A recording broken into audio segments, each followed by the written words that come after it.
Iran ও আমেরিকার সংঘর্ষের আঁচ যেন একে একে গ্রাস করছে মধ্যপ্রাচ্যের দেশগুলোতে। এই অঞ্চলে এমনিতে সাপে নেউলে সম্পর্ক ইরান ও সংযুক্ত আরব আমিরাতের। তারপরও আঞ্চলিক স্বার্থে দুই দেশই বাণিজ্যিক সম্পর্ক চালু রেখেছিল। এখন সেখানেও ছেদ পড়ল। আর এই কারণে পারস্য উপসাগরে উত্তেজনা আবারও নতুন মাত্রা পেয়েছে। সংযুক্ত আরব আমিরাত ইরানের বিরুদ্ধে গুরুতর অভিযোগ এনে দেশটির সঙ্গে সব ধরনের বাণিজ্যিক, আর্থিক ও ব্যবসায়িক লেনদেন অনির্দিষ্টকালের জন্য স্থগিত করেছে।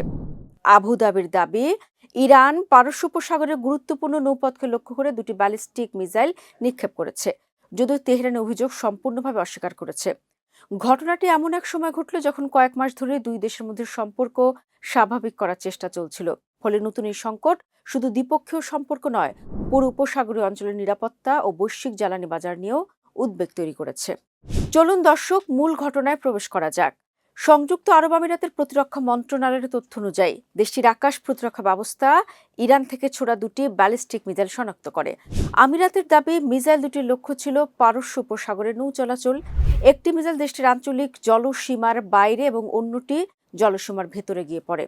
ঘটনার পর দেশ জুড়ে জরুরি সতর্কবার্তা জারি করা হয়।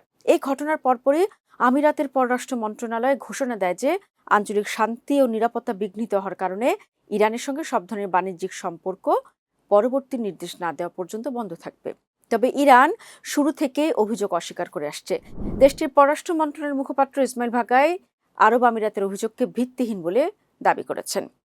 তেহরান বলছে, এ ধরনের অভিযোগ আঞ্চলিক কূটনৈতিক প্রচেষ্টাকে ক্ষতিগ্রস্ত করছে এবং বাস্তবতার সঙ্গে এর কোনো সম্পর্ক নেই।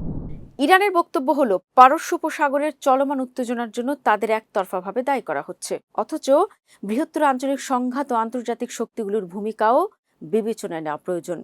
দুই দেশের বিরোধের ইতিহাসেও একটু নজর দিতে চাই। দর্শক, ইরান ও আরব আমিরাতের সম্পর্ক দীর্ঘদিন ধরেই জটিল। একদিকে দুবাই বহু বছর ধরে ইরানের জন্য একটি গুরুত্বপূর্ণ বাণিজ্যিক প্রবেশদ্বার হিসেবে কাজ করেছে। অন্যদিকে উপসাগরীয় নিরাপত্তা, দ্বীপ সংক্রান্ত বিরোধ এবং আঞ্চলিক প্রভাব বিস্তার নিয়ে দুই দেশের মধ্যে অবিশ্বাস রয়েছে। 2026 সালে আমেরিকা, ইসরায়েল, ইরানকে ঘিরে যে বৃহত্তর সংঘাত শুরু হয়, তার প্রভাব সরাসরি সংযুক্ত আরব আমিরাতের উপর পড়ে। আমিরাতের বিভিন্ন স্থাপনা ও জাহাজের উপর হামলার অভিযোগও তেহরানের বিরুদ্ধে ওঠে। ফলে দুই দেশের সম্পর্ক আগেই টানাপোড়েনের মধ্যে ছিল, নতুন করে সেটি যেন আগুনে আরো ঘি ঢালল। এখন প্রশ্ন হলো, দুই দেশের দ্বন্দ্বের অর্থনৈতিক প্রভাব কতটা হতে পারে? যতই বিরোধ থাকুক, ইরান ও আরব আমিরাতের মধ্যে বাণিজ্যিক সম্পর্ক ঐতিহাসিকভাবে গুরুত্বপূর্ণ। বিশেষ করে দুবাই দীর্ঘদিন ধরে ইরানি ব্যবসায়ী ও পণ্যের একটি প্রধান কেন্দ্র হিসেবে পরিচিত। সম্প্রতি দুই দেশের মধ্যে কিছু বাণিজ্যিক যোগাযোগ পুনরায় চালু হয়েছিল, কিন্তু নতুন নিষেধাজ্ঞা সেই প্রক্রিয়াকে কার্যত থামিয়ে দিল। এর ফলে ইরানি ব্যবসায়ীরা বিকল্প বাণিজ্যিক রুট খুঁজতে বাধ্য হতে পারেন। একই সঙ্গে সংযুক্ত আরব আমিরাতও কিছু অর্থনৈতিক সুবিধা হারাতে পারে। তবে আবিদব মনে করছে, জাতীয় নিরাপত্তা, আঞ্চলিক স্থিতিশীলতার প্রশ্নে কঠোর অবস্থান নেওয়াই এখন বেশি জরুরি। দর্শক, বর্তমান পরিস্থিতিতে দুই দেশের সম্পর্ককে আরো অনিশ্চয়তার দিকে ঠেলে দিয়েছে, তা তো আর বলার অপেক্ষাই রাখছে না। যদি অভিযোগ পাল্টা অভিযোগের বদলে কূটনৈতিক আলোচনা শুরু না হয়, তাহলে উত্তেজনা আরো বাড়তে পারে।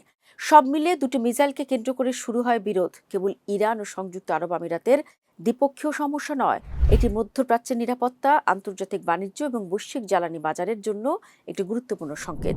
তাই পরিস্থিতির পরবর্তী গতিপথ এখন গোটা বিশ্বের নজরেই থাকবে।